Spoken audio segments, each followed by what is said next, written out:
Like you were saying, it's really an all year round thing, but really to get officially started for this school year and everything, where's the excitement level for you and the team right now? Yeah, I mean, we're super pumped to see where we're at with 7 new girls on the roster, and see where they are competitively, and right now it's just learning about volume and how much volume can they handle in all areas of this freshman year. So excited to see them compete and see where we are. Obviously it's early, but we got to start somewhere. What do you learn the most from fall that you can take into spring and into the real season? Right, I think consistency. Match in, match out, which one gives you a consistent level. As a freshman, you're going to get a lot of peaks and valleys, and so we're looking for those that come out with a competitive consistency, kind of learning how to be a little unconditional with their juices, with a competitive vibe, and that's really what we're trying to figure out.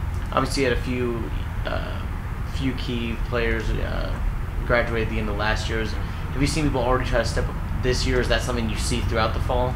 Yeah, I mean, it's obviously early. I mean, I think our first official day of practice was Monday, so you're starting to see you start to see leadership qualities. You start seeing those who really you feel like have the mentality to be able to play up the top part of the lineup. The ones that are investing a little more time, you can tell in the energy, and the ones that handle the volume of the practice, the intensity, and everything that's being thrown at them. Are the ones that really are looking to step up, and those things will shift as the fall progresses, but you look for a couple of them to at least kind of separate themselves. Is that also how you decide, the 1 through 6 and alternating the doubles, everything is throughout the fall? Yeah, no, for sure. You're starting to kind of get an idea of doubles teams, who's gelling together a little bit, and then obviously you're trying to get a sense of who's going to be able to handle a schedule like we play in the spring against the top players day in, day out, who has the mental capacity to stay confident, because it's going to be rough stretches when you're playing 4 or 5 freshmen in the lineup, and that's how you kind of get your idea who's going to play at the top.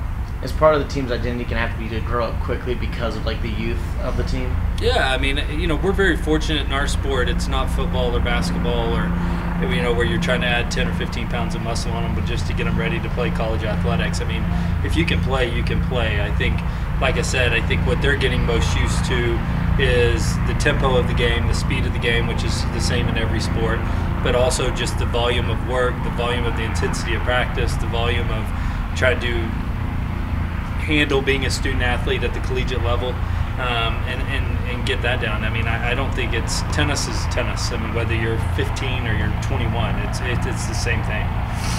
And I saw about an hour ago or so Felicity was ranked. She was 37. Ranked, singles and doubles and everything. So we can talk about the youth of the team and everything. You have someone like that come back. What do you think she'll really bring this year? Yeah, I mean, she's definitely going to step in as the captain, going to step in as the leader of this program. I think she's waited her turn to be up at that top end of that lineup and really to kind of be the face of this program. Gabriella Talaba obviously did a great job of that, holding up that top position, but I think City's done a great job of learning from those behind her or in front of her, and really ready to be the face of this program moving forward this year. And obviously this weekend in Midland, is it mainly just a learning to see how the girls react to what we were seeing earlier? Is there anything specific you really want to see there? Or is it really just how they take in that first real action? Yeah, I mean, I think it's getting used to the college game. I think it's not letting it get too big, not letting the college tennis be any different than what they're working on and what they're doing. I think not letting that moment get too big for them. Really staying within themselves, being a little more disciplined. And so when you're playing someone without the same jersey in front of you, it's just you have a tendency to try to go outside yourself. And so if we can try to stay within ourselves, that's the one thing we want to take away.